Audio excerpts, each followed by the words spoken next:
Okay, we just got done kind of talking about some rules that we can incorporate. And for insecure dogs, adding rules can actually help them feel more secure because I don't have to be responsible for everything.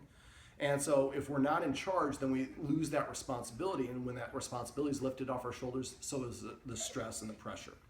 So now I wanted to talk about petting the dog. One of the things we talked about a little bit ago was that sometimes he will come and kind of place his chin on us or lean on us a little bit or nudge us a little bit when he wants some attention. And so when a dog does that, it's basically kind of asking or in some cases telling us what to do. If over time we consistently pet the dog every time he asks, then after a while he gives the impression that I'm not asking, I'm telling. And when I tell the human what to do, they do it. So clearly I have authority over the humans. So what I practice is something, I consider petting a dog our way of paying the dog. Now, if I got paid for doing whatever I wanted to do, I would probably not be very good at my job. Because there's gonna be other things going on that we'd rather go to watch a football game or do something with our wife or whatever it is. So we do things, for compensation. So I call it petting with a purpose. What I do is instead of petting the dog when he just looks nice or is nearby, and especially if he nudges us, I would request that you guys stop petting him altogether. And then in the future, if you want to pet him, ask him to sit, ask him to lay down, ask him to come to you. So by asking him to do something first, we introduce the concept of you're not telling us what to do. Matter of fact, if you tell us what to do, nothing happens. But when we ask you or tell you to do something, there's a benefit in it. There's a reward. We're going to compensate you.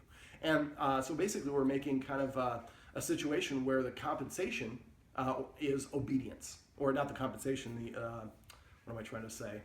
The reward. The reward, or the payout, or Okay. So basically, this way he starts to see I have to ask and I have to earn it as opposed to be giving. And so if he earns it, then he's going to feel a little bit better because he created that himself, and that can lead to having an increased self-esteem. That can boost up his confidence, and that can help with the submissive urination and the other things.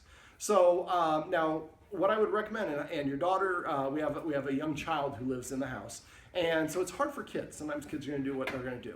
When it comes to kids, I tell kids, petting our dog is our way of saying thank you. Would you say thank you before someone gives you an ice cream cone or afterwards?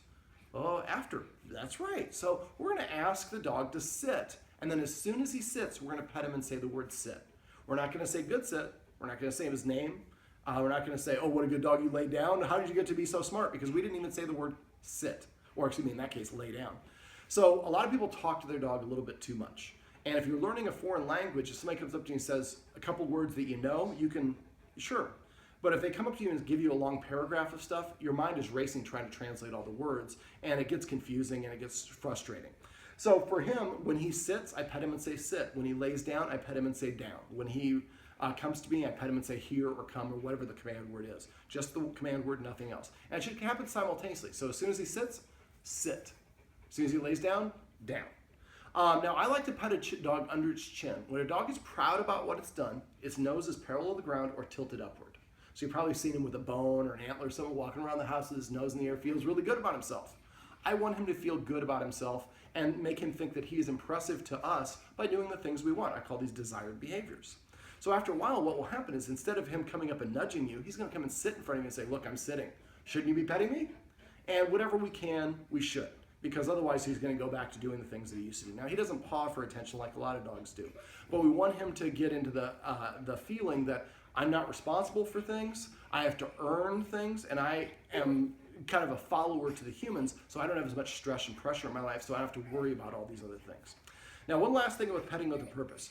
Most people don't realize how often they do it. And so you'll be petting your dog without asking him to do something, just out of habit. So if you come in and you see somebody else in the house petting the dog, I usually recommend the word paycheck. We can use any word you want. You say paycheck, and the person petting the dog goes, sit. As soon as the dog sits, and we pet and say sit. Even if you would ask the dog to sit first and the other person didn't see it and the dog stood up, because if we argue about it, now we're on a different page. And the dog sees and says, it's okay for me to be on my own page too.